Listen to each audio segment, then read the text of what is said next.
Hello peoples, it is I, PotatoPikachu, and today I am stepping out of the realm of CSGO and going into Valorant, the most recent FPS produced by the one and only Riot Games. I have played Valorant a few times beforehand, and I've played CSGO beforehand as well, so the fundamentals were pretty much the same. But if you have played Valorant, then you know that it is not your usual FPS, as it incorporates different classes that people can play with the unique abilities to each character. And maybe some of you don't like this aspect of the game, and maybe some of you do. Personally, I think it's an interesting touch that makes the game stand out in its own way, and it's probably why a lot of people were drawn to it in the first place. And since I'm talking about Valorant, I'm also going to compare it to CSGO, which is probably the most vanilla in the FPS genre. I have played CSGO for 5 years, so excuse me if I am a little biased towards this game, but in general, both of these games are great in their own right, and I'll compare them based from my experience. Also, if you liked the video, please subscribe. It's a simple clicks away and it's free. Free is good. So enough of that and let's get right into the video. I will start off with CSGO because it's the game that I know the most out of the two, and I guess it's sort of like the baseline in the FPS genre. CSGO is a team-based game where you play 5 vs 5 and first to 16 rounds. This is a typical competitive game. You have CTs and you have Ts, where CTs defend the sites on the map and the Ts try and attack it. And of course, you have to use the weapons to defend or attack, and with CS, the graphics are aimed to be more realistic, so of course the guns are more realistic as well, which can be a turnoff for people who don't want to experience that for themselves, or more commonly for their children or family members. It's understandable, I guess, but I never really understood that concept, and I don't really think a video game like CSGO would directly correlate to some real-world problems like violence, but that is for another video. Besides the point I just made, a wonderful aspect of CSGO is the realistic guns, causing some to be iconic to the game, such as the AK, M4, and the AWP. These guns are iconic to the game itself, and that's an appeal that a lot of people like. Also, most of the guns in the game don't allow you to aim down the sights, so that makes the game more interesting as you rely on your crosshair in the middle of your screen. There is also the recoil pattern that each gun has, so it takes real skill and practice to be able to properly hold down the recoil and spray with your gun, which when successful really gives the user like myself pride that I was able to eliminate an enemy while also controlling my spray. Now, sometimes the recoil can get the best of you and a whiff can happen. That's just another appealing aspect to the game where you have to put in the hours and practice to make sure it happens less and less. Sound is also a very important aspect where people who make loud noises on the map can instantly put the opponent on guard and relay that to his teammates. Masking sound, creating sound, and making distractions is all part of the game as well. There is also your utility where you can purchase a smoke, a couple of flashes, and a frag. These are also vital to the gameplay, as if you want to create openings and destroy your opponents, then you use these to block their vision, make them blind, or soften them down. This pretty much sums up CSGO, and with all of these mechanics, there is the learning curve that one must overcome to properly play the game. It can be a bit too steep for some people and cause them to not play it anymore, but everyone is bad in the beginning, it just takes time to understand it. However, I believe that CS has a flaw where instead of helping players into the game by introducing them to 5 vs 5 casual, they implement 10 vs 10, which in my opinion should be a separate thing itself.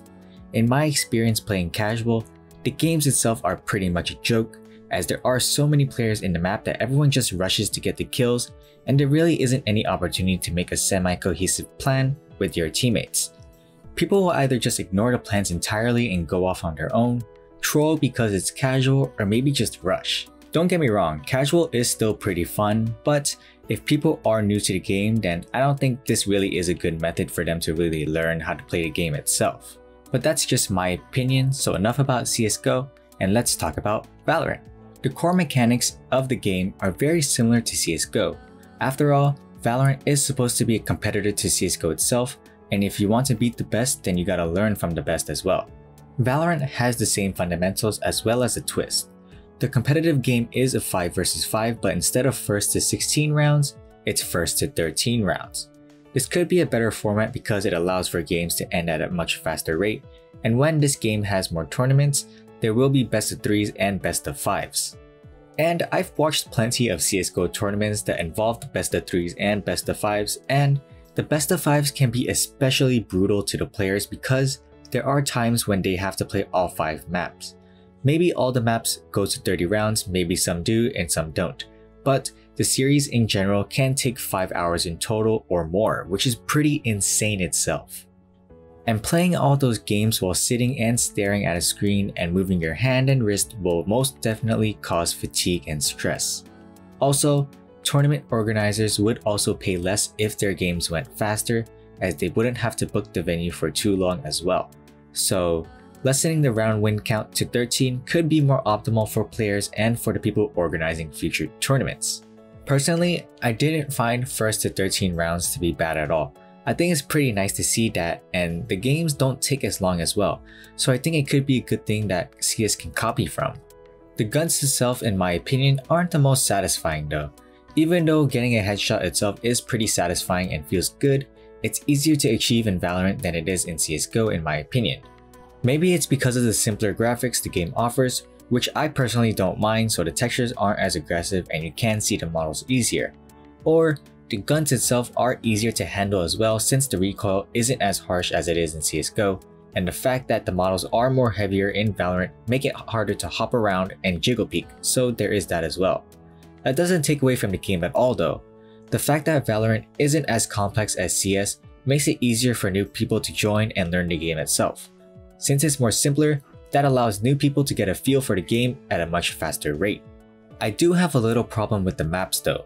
As I played on each of the maps, I noticed just how many annoying corners there are throughout the maps, and it's such a hassle to look through every corner to see if an opponent is there.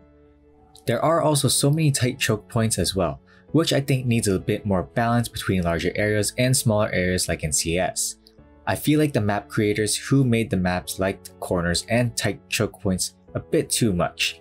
A map that is similar in CS is Inferno, which has a lot of corners and tight areas, but that is only one of the 7 or so in the competitive pool that has it. Valorant does only have a few maps at the moment, which can get stale fast, but it is a new game so more maps will come out and I think they should learn a bit more from CS maps. A lot of the CS maps are also open enough to the point where it's not a cramped area, and these maps provide a balance between the larger areas and the smaller choke points, making it more enjoyable to play on. Maybe some of you don't really care too much about it, but after playing CS for a while now, I find it to be very annoying in Valorant. But moving on, the last thing that makes Valorant stand out from CS are the class abilities each character provides. It's unique as people can make strategies on which characters to use so they can synergize their abilities to make a cohesive team.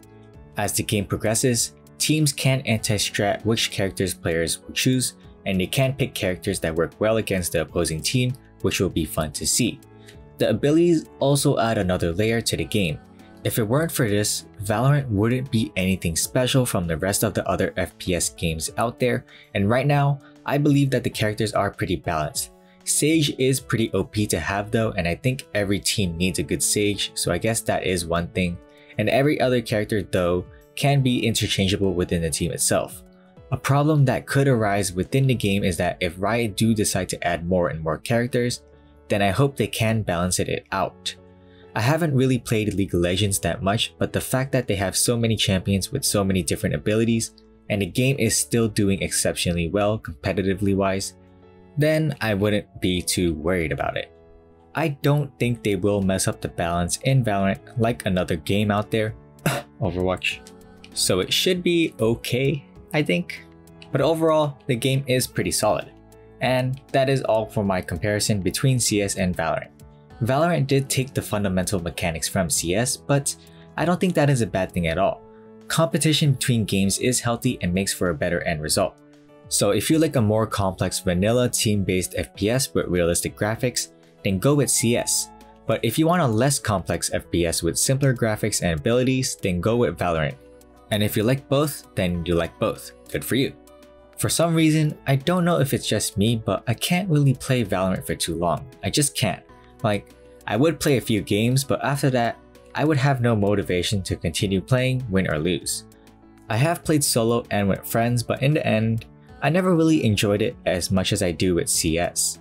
It's my personal preference and maybe I'll play Valorant here and there, but that's all I'll ever do with the game. And a quick side note, we made it to 1,000 subs. Thank you guys so much for all of this. Like, I can't believe we got to 1,000 subs. I never really thought that this channel would even get anywhere. So that's really crazy in and of itself. And I know a lot of you guys have been asking about where my Discord server is. I don't have one at the moment, but I am planning to create a Discord server in the near future. So stay tuned for that. Maybe in the next video, I'll announce it or something, but right now, I don't have a Discord server, but just for this 1,000 subs, I think I will create one so we all can chat there and, you know, talk about some random stuff and I guess CS investments as well. But that is all for this video. I hope you enjoyed it, and if you did, leave a like for this comparison between CS and Valorant. I also want to know how you guys feel about CS and Valorant, so leave your comments down below so I can hear other people's opinions. And if you haven't already, click subscribe. I'm a Potato and a Pikachu, Potato Pikachu, signing out. Peace.